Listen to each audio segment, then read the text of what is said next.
Heartland is back. For those saying, wait, but it wasn't on CBC this Sunday. I get your confusion, and there's an explanation. The new Heartland episodes will be out on CBC Gem first this year. Episode 1 was released on CBC Gem on September 29th, and the release date for CBC is October 6th. So CBC Gem is 1 week ahead. You have to subscribe to the platform for free, by the way, to get a hold of the new episodes earlier. As for American and international audiences, I'll have a way to help you in the upcoming days, so stay tuned to next season. Do tell me where you're watching Heartland from. Let's meet in the comments. Without further ado, let's do a breakdown of episode 1. A lot happened for a season premiere, including many hardships for the ranch and challenges in Amy and Nathan's blossoming romance. Let's get into it.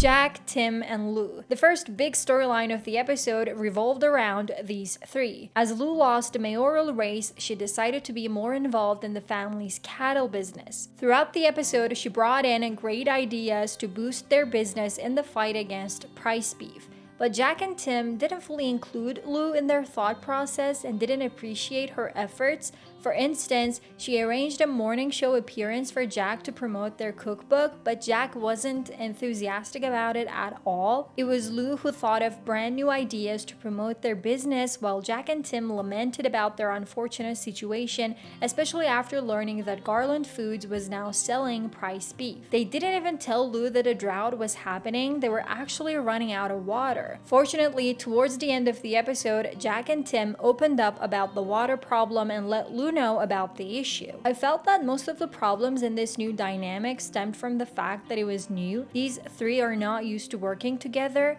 Jack thought Lou would worry too much if she learned about the water problem, forgetting that she's supposed to be their partner now. At least they found a way to make things up and work together. Jack accepted the morning show solution and appeared to promote their cookbook. He almost ruined it at the beginning by being a bit negative about the ranch business, but he turned it around with his inspiring and powerful words about perseverance and grit. This storyline also included Tim's horse, Stetson, who didn't want to compete anymore. Tim was stubborn about it, no surprises there. He wanted the horse to continue competing even though Stetson couldn't be more obvious about his own wishes. In the end, Tim did what was right and gifted the horse to Lou, who had been needing her own horse since she's been now more involved in the business. Happy ending for everyone except Logan, and that's on Tim because Logan needed money to fix his truck, so he started working for Nathan Price part-time. So what did Tim do? He wanted Logan to spy on Nathan and ask him about their business. Getting so stressed out and anxious about this, Logan hit the truck on Price's fences and got himself fired. At least he was able to get Tim to fix his truck, so this can also be considered a happy ending. One complaint I have about Logan is that he seems to lack character. Like, in all of his scenes, his face is the same. He only has a single expression on his face, always seems tired with no energy whatsoever. This prevents him from being an interesting character. Do you guys feel the same way, or do you like Logan? Tell me in the comments. Katie. Katie also had her own storyline this episode. It looks like the writers are fully leaning on writing to be Katie's focus, adamant on making Katie different from her family members. A writing teacher called Jasmine stopped by Maggie's to post a flyer about a creative writing class at the Hudson Library. There she met Katie, and seeing Katie was reading Wuthering Heights, immediately assumed that Katie would be interested in writing. She called her to join the class. When Katie first got there, she saw all the other people who were older than her and also read that the class was for people 18 and over. She felt like an imposter and left. But Jasmine came over to Maggie's again and convinced Katie to try again. The interesting thing is that Jasmine thought Katie was a college student, so she believed Katie was over 18. And Katie didn't correct her. Will this cause problems in the future now that Katie decided to join the class? We'll see. I think they'll be surprised to see how talented she is despite her young age. What do you think? Amy and Nathan. And the other main storyline for episode 1. To me, the best parts of the episode included these two characters, but there was also some annoying stuff, especially when it came to Nathan and his inability to open up. It's obvious to Amy that Nathan is not a person who can just open up about his feelings. He doesn't have many friends.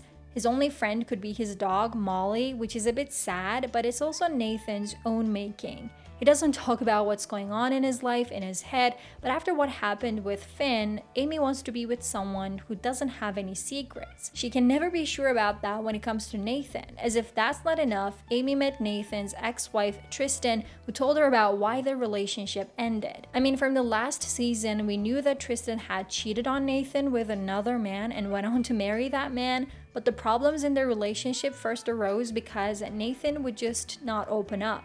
It was a closed book, not letting anyone in. So Nathan also had a hand in their relationship falling apart. This was enough proof for Amy to realize that Nathan would continue being the same man and that he would never change. Acknowledging that's not what she wants in a man, Amy said no to Nathan asking her out. I kind of felt bad for him because he had asked Lindy what her mom loves the most and learned that it was blueberry waffles, so he prepared that and more for her and laid out a picnic, only to hear the words no and goodbye from Amy. This is in no way the end of their relationship, but Amy prioritized her needs and decided she didn't want to be with a man who did not open up to her, which is valid.